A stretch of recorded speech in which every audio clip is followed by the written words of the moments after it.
Questa guida è un bignami che serve anche per tutti noi veneti, perché anche noi veneti abbiamo bisogno di una guida per ricordarci tutto quello che siamo, tutta la storia, tutta la bellezza e tutto quello che la nostra regione racchiude.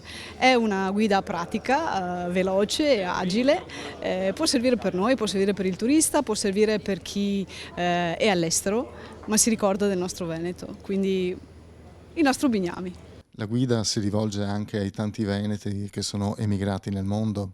Loro la storia la sanno meglio di noi, certo sì, magari qualcosa di nuovo che loro si sono persi emigrando vale anche per loro, è stato tradotto in lingue diverse, quindi sarà un piacere poterlo portare anche all'estero.